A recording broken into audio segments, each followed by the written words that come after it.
Dr.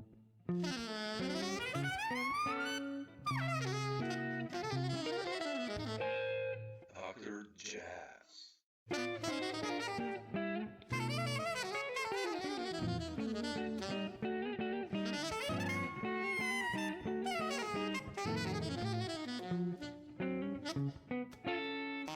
Well, thanks for taking the time. Dr. Appreciate it. Jazz. Of course, thank you for your patience making this happen. I know that we looked at a couple of dates, but I'm glad it happened. Oh man, I know you're busy. Like when I see the records Okay. you've done and the schedules, it's like shit, man. That's a lot. It's okay. Yeah, but I'll just jump in, not to lose time. I'd like to start with El Arte del Bolero, volume Yep. 2, and basically when I did the interview with Luis Perdomo, the first one came out, so and now you have the second one out, and I really love it because it's, first of all, it features amazing musical relationship you have with Luis going on, and and on the other hand, it features like this really gentle side of you, if that's the right adjective. I don't know, it's like really different than I'm used of your playing. But what's the story behind this duo with Luis, and choosing the repertoire this time? I think it's following the same path, but it's slightly different also. I mean, Right. So, I've been playing with Luis for a very long time. We started playing, I think, like in 1999. And then we've been playing mostly quartet for a long time. I would say about a decade ago, we started playing more and more duo, mainly because situations just kind of opened up for that configuration. So we would play gig here and there. And we kind of ran into this project by accident. That's the way we recorded the first album. We just happened to be in a place where we had a little spare time, and we decided to play a couple of tunes that we knew. Luis is from Venezuela, and I'm from Puerto Rico, so we have a lot of the same background. We grew up around a lot of the same music, and we know a lot of the same repertoire. The songs that we recorded on this project, they're all kind of like Latin American standards. Songs that we grew up listening to and that a lot of people would recognize. And the first one we did it kind of by accident, and it was, the reaction was really positive. Yeah. So we kind of, in the back of our mind, we were already thinking, okay, so maybe at some point we could come up with more repertoire and just record another version. I mean, we could be doing this for a very long time because there's a lot of music. I hope so, there man. could be a volume 3 and 4 at some point. Yeah. But yeah, the approach is really just to treat the songs as vehicles for improvisation and creativity. A lot of the songs boleros are traditionally like ballad type of songs. So they're slower songs, like you said, it's a little more gentle. But we're trying to balance it out, trying to approach them in different ways. It's a lot of fun for us, and I think the duo format sort of gives it a lot of openness, which is also a lot of fun. And different than what we usually do, which is usually like maybe a little more involved and more arranged, so. Yeah, I love that. Are you guys gonna play this live also as a duo? Yeah, we have played a bunch. Yeah, we actually played earlier this year. We did a little run in Europe. Really? And then we've been playing in the States a bit. In the spring, we're gonna play a little more. Yeah. Oh, beautiful. Yeah, it's a lot of fun, Yeah. And I mean, I love your connection with Luis. Also, like when I listen to your last record, Musica de la Americas. I mean, it's obviously having Hans and Luis for such a long time, must be incredible. I mean, it's like a working band basically, right? I mean, it's a steady quartet that you have for. Yeah, for a very long time. So with Hans and Luis since 1999. Wow. Henry, our drummer, he started playing in the band in 2005, so it's already almost 20 years. With Henry and 20 plus with Hans and Luis, so it's a long time. What does this mean to you as a composer? I mean, when you write music, do you know like those guys are there in the band? I mean, or when you just start writing music, it's like, okay, I'll write a tune, or Yeah, I mean, at this point, of course, I write music when it's for this quartet. I write with them in mind because I already know that they're the ones that are going to play it. And it's a luxury, honestly. It's a luxury to be able to have a working band and to able to sort of know who's going to be there every time. It's definitely a luxury. And as a composer and just putting projects together, it makes things. I don't want to say it makes things easy, but it's definitely a comforting thing to know. Yeah. Okay, so this I know, Luis is going to approach this way, and Hans this way, Henry this way. It's it's a certain sense of familiarity, and it just it is definitely I consider myself very fortunate. Yeah. How does it take you guys? How long does it take to you when you present to the band the lead sheet?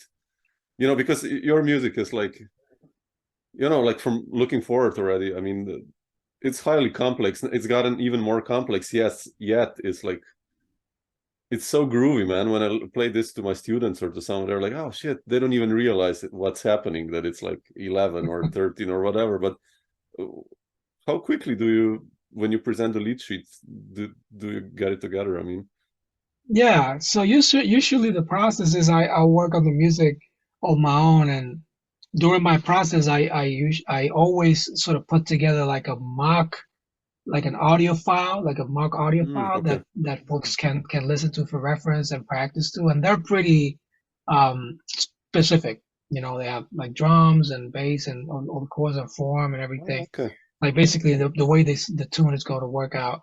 I put that together when I send out the part, so I send that as a reference. Well, that's good. And usually, if I know that something's coming up and I want to send some new music, I'll send it in like as soon as I can. Usually, I try to give myself like a couple months in advance just to get people a chance to check it out. And then, we'll basically we don't get together to rehearse a ton, so we basically rehearse mostly at sound checks. And then, if we're on the road and we're putting together new music, we'll rehearse the music at sound check, and when it feels like it's sort of ready, then we'll start playing it on the gigs, and that's the way we've always kind of build our repertoire. Once in a while, we might do a rehearsal if it's for recording or if we haven't played for a while, but most of the time I send the music in advance. Everyone that helps, works on the music individually, and then we work on it when we get together at a sound check or like a little rehearsal before the gig. And then when it feels ready, we play. Yeah. It's like you said you create like this mock plan kind of.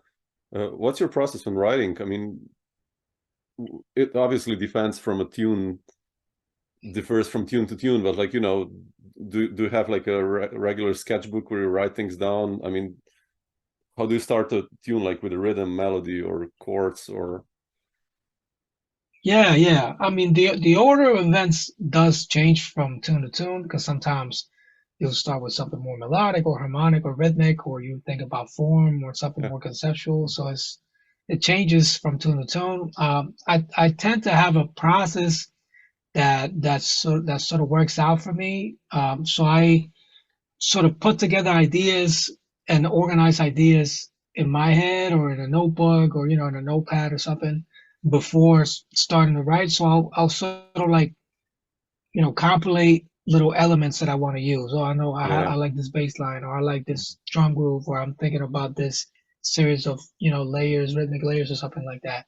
So when I start writing, it's rarely I'm rarely solely dependent on just like, let's see what happens. The moment, yeah. Usually, like, exactly. I'll usually kind of have a plan or some kind of,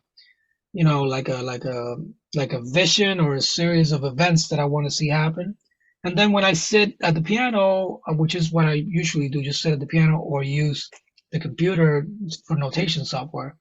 What I'm doing is I'm kind of filling up spaces, Okay. So I'll put something in and I'll listen back and okay, so this needs this, or maybe I want to go from this section to this other section. So what do I need in between? Those kinds of things. Where does this love for the odd meters come from, and especially the rhythm? I mean, like you're, even when I start listening to you, like way ago, years back already, and the records, you did with Miles Okazaki, let's say, like highly complex rhythmical stuff, and your stuff. Where does this love come from, and how did you get comfortable playing over these forms? Because when I listen to it, it's just like, man, it sounds so effortless, yet there's so much happening underneath you. So Yeah, well, it's always been an interest of mine. I remember ever since I started. I mean, even before I played any instruments, I was always attracted to the idea, just sort of like the abstract idea of rhythm, and eventually, once I started to understand the theory of rhythm, I became even more attracted to it yeah, because there was a certain intellectual side to it that was attracted to me as well. So a lot of times with these things, I mean, it's usually not the kind of thing where I'll say, "Oh, I want to write something in this meter," or it's usually a combination of elements. Like I'll say, "Okay, so I'm thinking about a certain cell," and then once I start putting it together, I realize, okay, so that cell could fall in this rhythm or this rhythm. So what's the most logical way of writing it out, yeah, kind of thing. A lot of times it'll be a combination of layers. Like I'm thinking, okay, what would happen if I take this layer and put it against this other layer that would create like a specific type of counterpoint.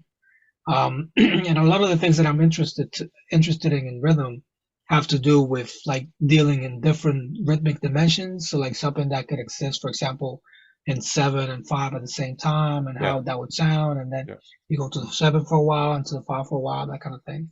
I'm yeah, interested in that. And I've worked a lot on that idea in different variations. Uh, but I'm also interested in rhythm, like kind of like you mentioned, as an agent for groove.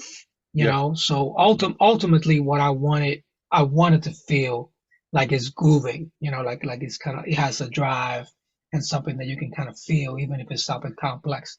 So a lot of the things that I think about, even though there's certain complexity, I'm trying to find ways to translate that complexity into something that feels that that you can connect to in terms of a groove or feel or something that could move you in a certain way. mm. Yeah, I get that with you. I love that. It's like you're listening to Steve Coleman, or I don't know, in the pop world, Sting, let's say, and Right. people don't even know that they're like dancing to seven, and it's like, okay, Yeah, yeah, and it's yeah, like yeah, and with you obviously it's on a more complex level, but it's the same. You're just like there, and it's groovy, but yeah, it's yeah. so complex. Still, I love that. That's beautiful. Yeah, and I've been super influenced by. I mean, you mentioned Steve Coleman, and he's someone. I mean, as far as I remember, he was the first musician where I could hear this kind of concept being Yeah, put together. So something that was pocket, but at the same time, it was really, enticing intellectually. Something that was attractive intellectually. yeah. I remember also, like, those first albums, Dropkick and Rhythm Right. People and stuff. I remember writing down forms, and I was like, shit, this guy is playing 5 and this one is 7, so you have like Yeah, yeah, 35, yeah. the main structure. And I was like, oh man, this Yes. is, Yeah. Yeah. It's very complex. Very yeah, but complex. so cool, man. That's incredible stuff. Yeah. But you mentioned Steve, and obviously you did like a couple of years ago the Ornette Coleman record. But who were like for you when you were a teenager, or I don't know, when was that moment for you that you said like, shit, I want to play this music? I mean, the improvised music. Was there like a particular moment, or? Yeah, yeah, I would say so. I mean, I went to a performing arts music school in Puerto Rico from age 11 to age 17, and Oh, that's where I cool. started playing music and playing saxophone and taking music lessons. But there wasn't like a jazz teacher there. I was just studying classical saxophone. Okay. But I would say about when I was about 14, 15, I discovered jazz and even more specifically Charlie Parker. Okay. And that's basically what did it for me. I mean, I became really, music, the place that music had in my life changed at that moment because I really liked music, but it kind of ignited a passion sort of like an obsession with trying to understand how things worked.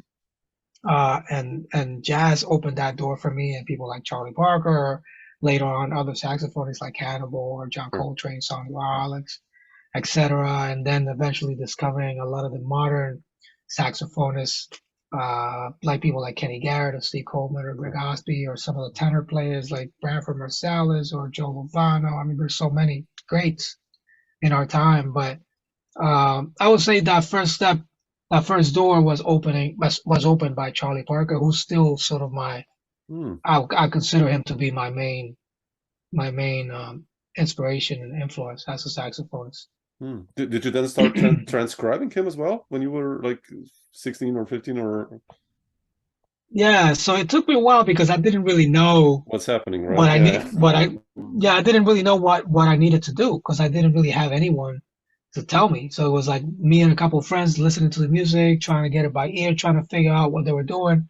I remember at some point someone mentioned, oh, like there's this thing you could do where you could like write down the solos or learn the solos and play them back. And that wasn't until later. I was probably like 17 or so. And at first, like, really? Like, you'll do that? But then it kind of seemed like a cool idea. So I started doing that. And the more I did it, the more I figured I was able to get into the music and understand the players.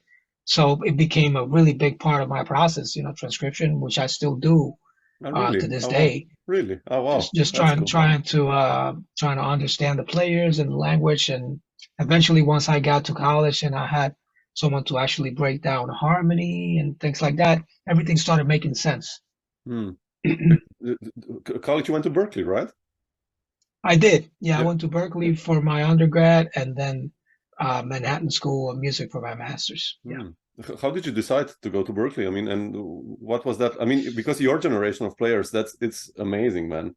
Like, all the horn and piano and I mean, all of the instruments, but coming to Berkeley, how was that like for you? I mean, yeah, I mean, this was I graduated high school in 1994. So this was a long time ago, way before the internet, way before we had really easy access to information. So basically, being in Puerto Rico, a lot of the older musicians that I know and I knew there had gone through Berkeley or knew about it. So I knew someone, a lot of people were like, if you want to study jazz, you should go to Berkeley. There were other places like someone would say, oh, you should consider like North Texas or, other schools in the States that are really well known for that. But Berkeley was the one that kept coming up. And I mean, it was like basically what I knew. I was like, okay, so I want to study jazz. I need to go there. It was a struggle, to be honest, because my family didn't really have the financial means to support that kind of thing. So it took me a while, about a year and a half from the time that I graduated high school to the time that I could go to Berkeley. It was about a year and a half where I was basically playing and saving money and trying to find some scholarships and patch stuff together until I was able to buy a ticket and go. And then once I got there, things kind of settled, and I was able to find a place that was comfortable. Yeah. Then you went to New York, and that's then another step always in a musician's life. How did New York treat you in those first weeks and months? I mean, did you immediately started playing gigs and getting connections going on, or? Well, it was a process, I mean, I think coming from Puerto Rico, moving to Boston, or I mean, anywhere in the United States really would have been the same. It was a really big cultural shock for me. Not just the language, but customs and traditions and getting to meet people and trying to fit in musically and personally. It took me a while. But after a while I got used to it and I started playing in Boston and was able to make a living there. When I finished school, I didn't really know what to do. I never really planned to move to New York or do a master's or anything like that. That wasn't in my like short-term goals. I basically just wanted to go to the States and learn how to play jazz. And the only reason why I went to the States to study jazz was because I couldn't do that in Puerto Rico at that time. Maybe if there was a jazz school in Puerto Rico then, like there is now, I would have stayed there, but I didn't really have a lot of options. But I remember going to school and someone mentioned, like maybe you should consider like going to graduate school. And that's something that I was like, yeah, go to graduate school, that could make sense, if I get a good scholarship. And my teacher at Berkeley, his name is Bill Pierce, Oh, great okay. tenor player. Yeah, sure. He was like, you should consider Manhattan School of Music. They have this amazing teacher there, Dick Oates, and you can study with them. Okay. So that was basically the only place that I applied to. The only place that I auditioned, and I got a really good scholarship, like a really good feedback. So it just made sense. I have family in New York. There's a huge Puerto Rican community here in Yeah. New York City, and my father, after my parents split up when I was younger, my father moved to New York, and he had basically another family. So I have a brother and a sister here from my father's side. I was pretty close to them. I used to come here as a kid and visit. So New York, in many ways, made sense.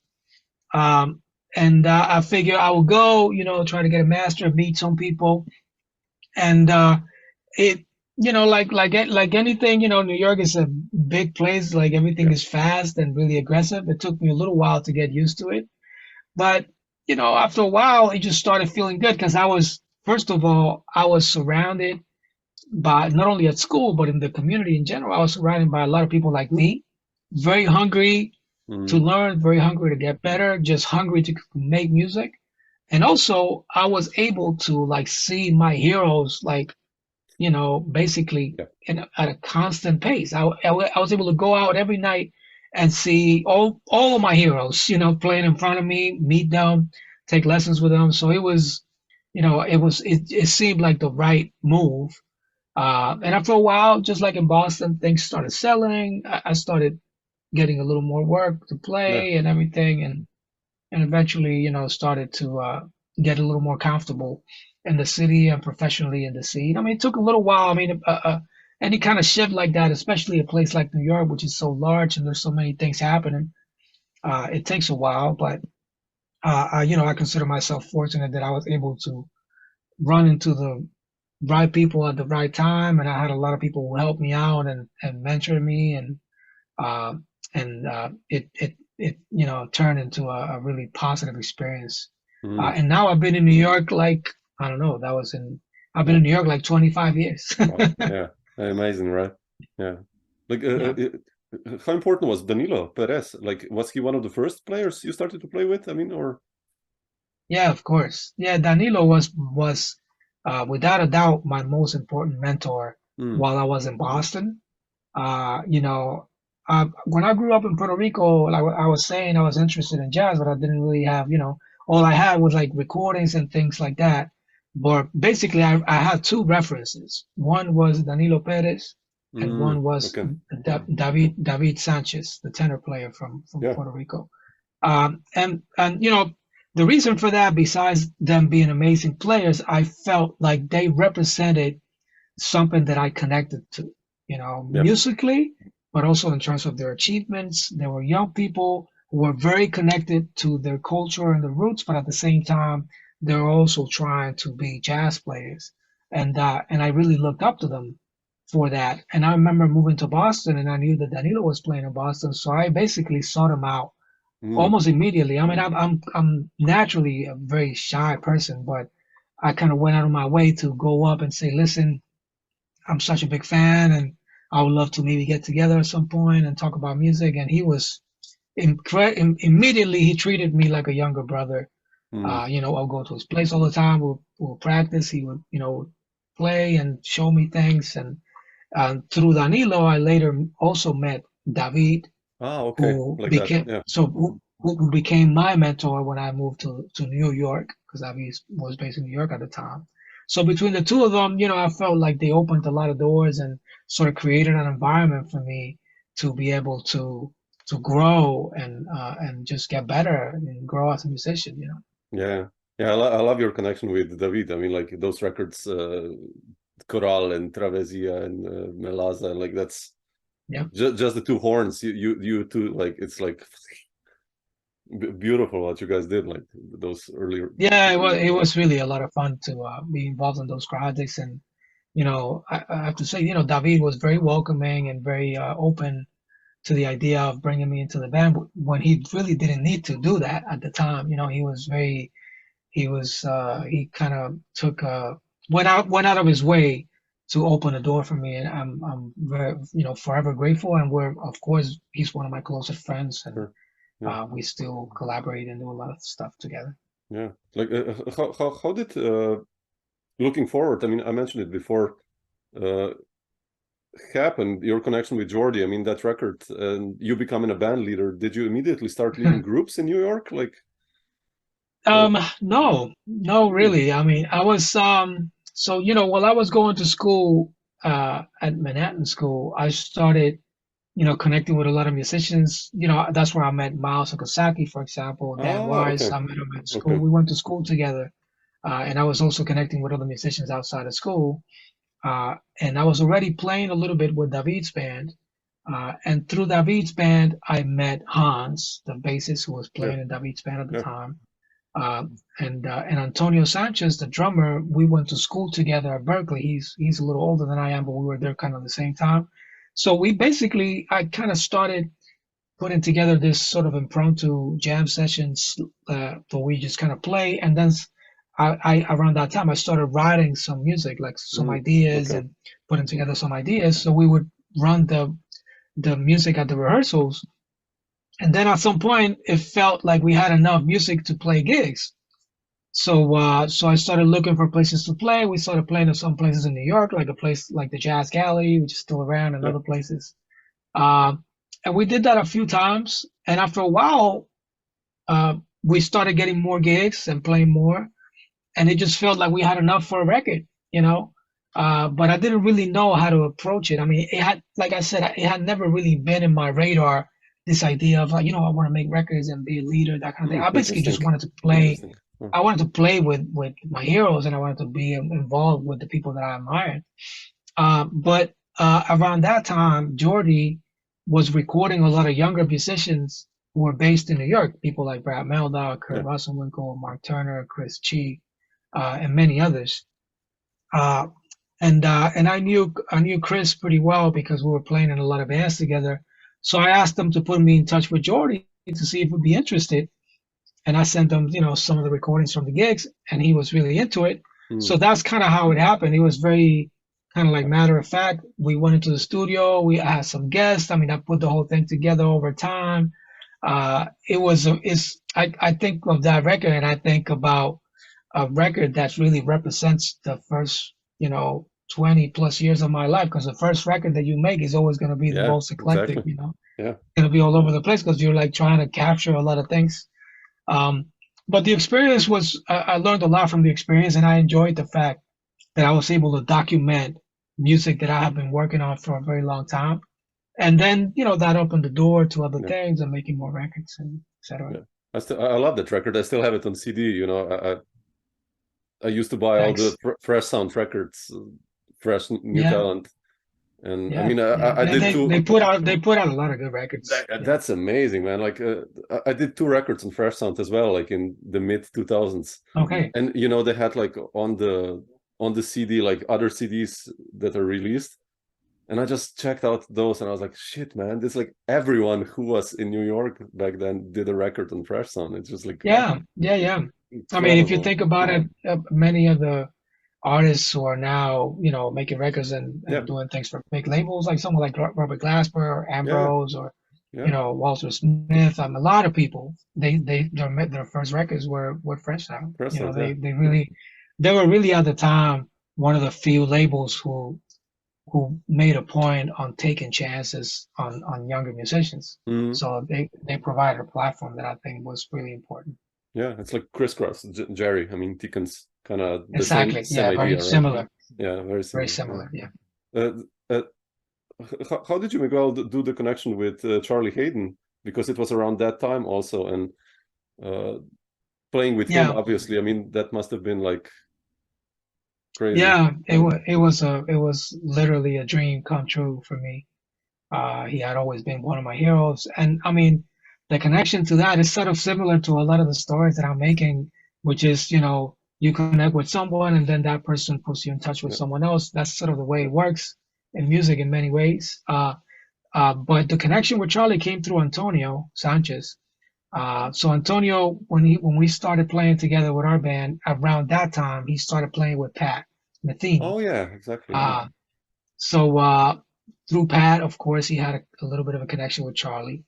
And I remember us being playing at a festival, maybe it was the North Sea Jazz Festival or something like that, like 20 plus years ago.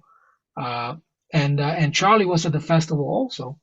And I guess Antonio told him, you know, I'm playing with this guy, Miguel, if you want to come. And Charlie actually came and checked out the gig, which for me was like this really weird, mind-blowing experience. And I remember after the gig, you know, he came backstage and we were kind of talking, and I was very starstruck, of course. But Charlie was a very special guy, you know, besides being an amazing musician. He was really, I mean, he basically talked about music like all the time. And that's all he wanted to do, was just talk about Charlie Parker and Bach and all the stuff that he liked, you know.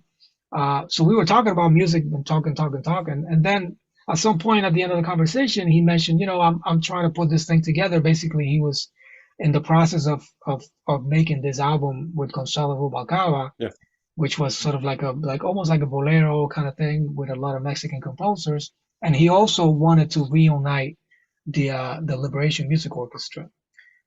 So basically he was like, man, if you're into this, I would love to have you. And that's kind of how it came together. Very matter of fact, kind of like that. And I you know, I was part of those projects, and still feel very fortunate and have a lot of good memories, and just being part of those projects and being around him, you know, just talking music, talking jazz history. I mean, he was really an amazing guy. What was he like as a band leader? I mean, all these guys, you know, you mentioned like your elders. What have you learned regard band leading from them? I mean, do you remember some stuff? Or yeah, I think I mean, from Charlie, I felt that he was very like truly, like I mentioned, he was truly passionate about music. Like he wasn't like, it wasn't a gimmick, you know what I mean? Like he was really into it, and he would, you know, whenever we weren't playing, he'd be talking about music, usually about music from the past. You know, he would be talking about, you know, hanging out with Scalafaro, or like playing with Arnett, or, you know, if you brought something up, he would just open the door. I remember one time we had this long conversation about Keith and that band when they played together, and talking about all those tunes. And he told me how he met Keith initially, and, you know, it's like all these amazing stories. But the other thing that I really got from playing with Charlie is the fact that, you know, whenever we played, like, it didn't matter what it was, like he was kind of always going like 150%. You know, it never felt to me like he was going through the motions. Like he would always kind of like play like it was the last gig. And that felt really amazing from a musician like him, because he had, you know, he had been around at that point. He was already older, and he, you know, he could have relaxed if he really wanted to, but it felt to me like music was his you know, his real like the environment where he felt most at home was on stage playing. So he would just kind of give it all every time, and it just felt really good as a young musician to look back at your heroes and see like, okay, so they're really going for it, you know, like this is not, you know, this is what we need to do. We're like seriously dealing with music. So it was very inspiring. Yeah, that's so beautiful, man. Yeah, how I mean, around that time, it's kind of like, when I look at the records I have you on, it's around like between 2002 and 2006. There's so much happening for you. I mean, you also became part of the San Francisco Jazz Collective, and right. I think that story is still going on with you, right? And how did you become part of that one? I mean, or actually co-founded it even, right? Yeah, like you were one of the first members, or yeah. It was again one of those things.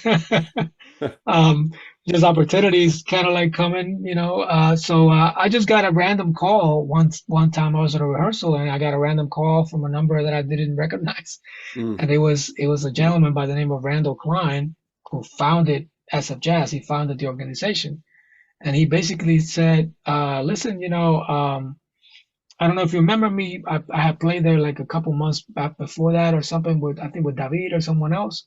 And it's like, I have this idea along with Joshua Redman, who was the musical director of the organization at the time. It's like, we have this idea to put this band together. And then he started telling me who was going to be in the band. And it was like Joshua and Nicholas Payton and Brini Rosnes and Bobby Hutcherson, Brian Blake. And I was like trying to make sense why he was calling me. I was like, okay, something is weird with that list, someone is sticking out to me, and it was me. But it just seemed like an amazing opportunity. At first, I didn't really know what to expect besides the fact that I was just going to be playing with like my heroes. So that was exciting. And that was in 2004. And I was in the band. I actually left the collective in 2018, but from 2004 to 2018. Okay. I was in the band for 14 years. And after a while, I was one of the remaining original members because I was there from the very beginning. It was an amazing experience. I mean, in every way, playing music with amazing musicians, getting to write music every year, having the support to like have that music rehearsed for 2 weeks before you go on tour is very unique. I feel very fortunate, very blessed to have gotten the opportunity because that was I think it was a pretty historic ensemble. I don't think it's something that'd be easy to replicate. Yeah, definitely. You mentioned like, I mean, I mentioned before writing and composing and your quartet. Are you preparing something new with your quartet as well? Like writing some new music and? Yeah, I've been actually thinking about that lately, because I am starting to think about music and starting to scribble a couple of things down. Usually my process is pretty slow. I try to identify either a goal or some kind of conceptual thing that I can do. So I'm starting to scribble things. I mean, we're hoping that next year, maybe in about a year, we can go in and maybe put another recording together, maybe even a live recording.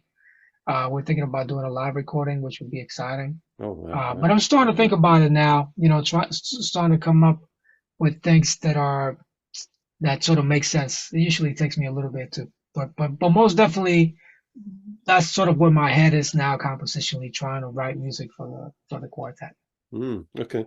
Yeah. I also saw like you're connecting with two pianists, Fred Hersch and Joey Calderazzo. You're going to Europe now in the fall. How did this story with Joey and Fred begin? I mean, especially Fred, I'm interested because I was quite surprised to see him. He's like a little bit older than, sorry, Fred. Yeah. Like, how did you connect with those guys? I mean. Yeah, pretty similar. I think I met Fred at a gig, maybe with the collective. I think he came over at some point. And I remember talking to him and kind of connecting about music and it being sort of a natural thing. And I think at some point he was doing a duo series at a venue here in New York that used to be called the Jazz Standard, which closed during the pandemic, unfortunately, one of our better venues. So he at some point he reached out about going in and being one of the guests for his duo series. And that felt super great. I mean, it was very like natural, and we had a kind of a natural connection. And then there were a couple of times where we played trio at the Vanguard and other places, and it's always felt good. So I think like with Fred, there's always been this sort of connection that always feels kind of like good right away when I get together with him and play music, either duo or quartet. I'm also, of course, a big fan of his playing and music. So any opportunity like this for me is like, it takes me back almost to being a kid in a way, like, it gets me excited about learning new music. And, like I mentioned before, the reason really why I went into this was because I wanted to learn from my elders and learn from the masters. And I feel being around someone like Fred or Joey, for that matter, it just presents opportunities for me to keep, to basically get better. It's just, I see it as one of the reasons why you want to play music. For me, is always this idea of like, you always want to get better and learn from experiences. Joey's connection is through Branford Marsalis. You know, I made a bunch of records for Branford's label. I think from my after my second record, I made about 5 records, so I know Branford really well, and we were always connected in a really nice way. And you know, so I've seen Joey play a bunch, and we did a lot of double bills with his quartet. So I think it was 2 summers ago, I ran into Joey at a jazz festival in Europe somewhere, and started talking kind of like, you know, casually about maybe at some point doing a little playing. And then last year we did some playing here in New York at a club called Birdland, and it felt really great. I mean, it just felt really great to me, and it felt good to Joey. I guess good enough that he thought it'd be a good idea to go on the road. So I'm really excited, you know, because for me it's almost like it's this experience where like you listen to these musicians for a very long time, and the listening feels like it's really far away because you don't really know them. You only know them from the records, right? Or seeing the picture somewhere or something like that. So for me, getting the chance to play with them is almost like I'm jumping into the records, you know, like as I'm diving into these records that I love so much, or into the musical world of these musicians that I admire so much. And you know, is one of the greatest, one of the big reasons why I'm doing this, you know. No, yeah, I completely understand you. Yeah. I mean, I had a tour last year with Bob Moses and Ariel Thunderson, you know, the ECM bass player, and I was sometimes on the gig. We had a long tour, and we played the head, and I was like, shit. I listened to those 2 guys improvise, and then like after 6 minutes, I was like, oh, well, maybe I should enter. You know, it's just like, damn, it sounded so good. But yeah, it's a nice learning experience. Yeah. Bob was another one of my mentors while I was in Boston. I played in his band too. Really? And he was amazing to work with him. He's a very, very special guy. Yeah, very, very different. Was completely cool to spend 2 weeks with him. I mean, yeah. But Miguel, like besides Joey's and Fred projects, are you still having some gigs as a leader also this year and like beginning of next year? I mean, what's the plans for you? Yeah, so we just did a couple of things quartet. Like actually, we just finished out this week something in South America, and then a couple of things in the States. Besides this stuff with Joey and Fred, I'm kind of like doing a bunch of other projects. This thing with Dan Tepfer, this other duo project that we have. Yeah, we have a record coming out. I'm sort of heavily involved in this project with Chess Smith, the drummer. That's a project that involves like Haitian music and voodoo drummers. It's really incredible. So we're doing a couple of gigs actually this weekend. Then I have this other thing with Dan Weiss. We have this trio with Dan and Matt Mitchell, and we've been playing a bunch too. And then I'm sort of getting ready to in a couple months to record something of my own. Last year, well, actually, we premiered it last year, but it was a couple of years ago. I was commissioned to write a piece, kind of like a larger ensemble piece that we premiered at SF Jazz last year in May. It's kind of a very particular ensemble with 3 trombones and percussion and drums, and a lot of my friends like Miles and Dan and Matt Mitchell. Chris Tordini plays bass. It's a really good band. That's a killing band. So it's something that it's been in the back of my mind to document it, and in November we're going to go in and document this project. It's called Golden City, sort of like a long suite inspired by the history of San Francisco, actually. So I'm excited about that, pretty excited.